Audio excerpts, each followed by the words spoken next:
Disney called, and I'm telling you, like, everything in your body, just like, you know when you see those weird acne exercises and they're like, well that's kind of what it feels like Disney called, I'm gonna need tap shoes, I'm gonna need an amazing outfit, and I'm gonna need to know how to sing. None of those I had. So my mom's like, I don't know about the tap shoes, they're like $60 and you gotta get the thing, well, we'll borrow some. So I only had a tap teacher for like a week, so I borrowed hers, who was a grown adult. So there's like this much on my shoe, and they're white, and then I get, my mom's like, well, I don't know, there's some pink, and I wasn't neglect by any means, but my mom was like, I'm not getting you a tutu, like, come on, you know, I mean, like, you look crazy anyway. It's like, fine, like, wherever you want, you look crazy, so. But I had pink bike shorts, and a black shirt, and you remember those things that kind of look like you could slide them on?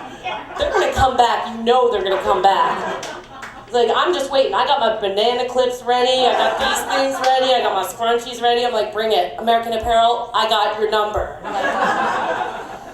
So I'm like learning how to tap, and I'm tapping, I'm like relentless with this. My little brother who's here will attest for the fact that he was my audience for a full-blown week. Like, no, you're not gonna leave. You are not gonna leave. You are not gonna. Never once did I think to myself, maybe I should get lessons. I don't know. If you got tap shoes on, you can tap. You know what I mean? It's like having drums. You can't drum, but you think you can drum. You just bang it on the drums. So then it comes time, and we're gonna take a trip to Orlando. Now, this is Orlando, man. Like, this was when they were like, if you're a dancer at Disney World, like, that's it, man. That's it. It's that and a cruise ship. I mean, this is like, I was gonna explode. Like, this was it. Like, I was gonna, and I already told everyone I booked it. So it was like beyond, like, I was like, I got my jacket, I'm ready to go. Like, and I'm like, now I gotta really, you know. So we show up, and it's the Dolphin. My mom said, oh yeah, it was the Dolphin. Gosh, that was a long day. So we went, and we pull up, and it's just me and my mom in the car, all 4 hours to get to Orlando from Miami. And I had just kept listening to Give My Regards to Broadway, the piano. I mean, I needed some, like, at least a singing lesson. And I just kept listening to my music, and like, preparing. I had my tap shoes on that were 2 sizes too big for me, so it's like, you would just be like it was like a seal almost. I mean, I don't know, they were flippers. It just was dumb. Like, they should have just been like, take the tap shoes off. So I got there, and the ballroom opens, and there is hundreds of kids. Now, this is a closed out, hundreds of kids. And they're doing stuff like, they're juggling fire, and they got dogs, like, they got hula hoops, and I show up I'm gonna tap real good. I'm gonna tap real good. You wanna see my talent? Like, with a tiny boombox, like, and I was like, I am like the shit, and I show up, and they're like, hula hoop, like, it was just ridiculous. So I got my number, and it was 144. I remember. I think my mom actually saved it, because she was like, oh, that was a big day. It was like one of those major turning points, and they're like, oh yeah, maybe I shouldn't have done that. Oh well.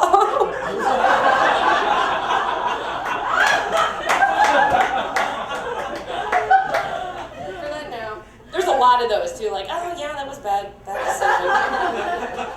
Anyway, your father and I are gonna move. So I showed, like, huge, 144, and I feel like, Punky wouldn't give up. She wouldn't give up. And I'm about to usurp her throne anyway, so like, I gotta represent. So, came up, and it was my turn, and this was one at a time. And this is kind of a terrifying situation for any little kid, but you're young enough not to know how ridiculously insane it is to get up there and be like, you're not nervous yet, you just are afraid that you're gonna fall. Like, and I got up and I said, give my regards to Broadway, remember me to hair, not like just making noises and just arms and like, pick me, just a lot of fucking flailing. And they picked me. And then I went into the next round. And then I went into the next round. And the next one, and the next one. And it lasted till 10 o'clock at night. And there were 20 of us. And they divided us up into 2 groups. Group A and Group B. and then they had us take a break. And then all hell broke loose. We were better than you. Group A is gonna totally do it. And I just sat there and I was like, if this is meant to be, you know, I don't know what Hallmark video, but if this is meant to be, this will be. Yeah, I became like the Buddha of the Group A. I don't, like, everybody was like, oh, okay, it's meant to be. And we were like, and meanwhile, I'm like, we're Group A, people. We got this one. I look over, and there's a Scott, and a Lana, and a Christina, and a Brittany, and a Justin.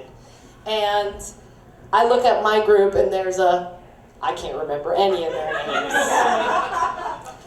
And they said, okay, now, Group A, we might be doing a movie about the original cast of the Mickey Mouse Club. And we'd like to keep you in mind for that.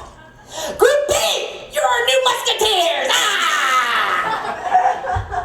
And I was devastated. Devastated. Because really, I didn't understand how you could tap for 8 hours and sing and dance and do all this stuff, and then I get nothing? What? Wait, what?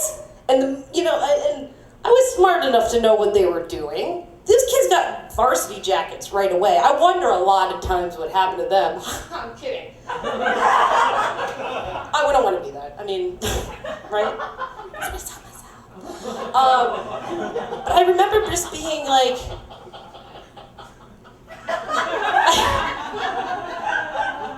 you know what keeps me going, quite honestly, is the scene when Brittany shaves her head and she's beating the car with the umbrella. That's where I go. That's like my happy place. Like, you know what? You know what? I may still be borrowing money from my parents. I'm actually going backwards. I was living with my brothers, now I'm living with a recluse, really. And a cat. But Britney Spears shaved her head. And she beat a Suburban with an umbrella. See, I'm better. Like, it's just let me have it. So I just remember just being so, just so understanding loss at such a level that I tried my hardest. And it wasn't good enough. And just that amount of like, well, I couldn't understand why I didn't get anything out of it. I'm like, come on, nothing? Like, and then I went up to my mom and I just like, and there was nobody there, and by this time the ballroom had gone, and you know, the parents that were effectively the Musketeers too were celebrating, and the 10 of us were just left to just, you know, walk out the door like no one knew us, just like when we walked in.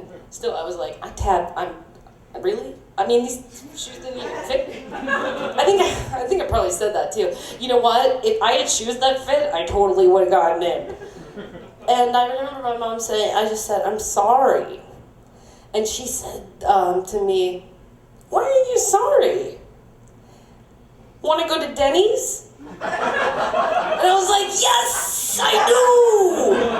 And I realized then that no matter the level of fame, to me, it's like those people, it was more important for me to know I didn't let my mom down than it ever would have been to be a Musketeer or have the varsity jacket or the millions of dollars and be able to have a Coca-Cola community. You know what, I digress.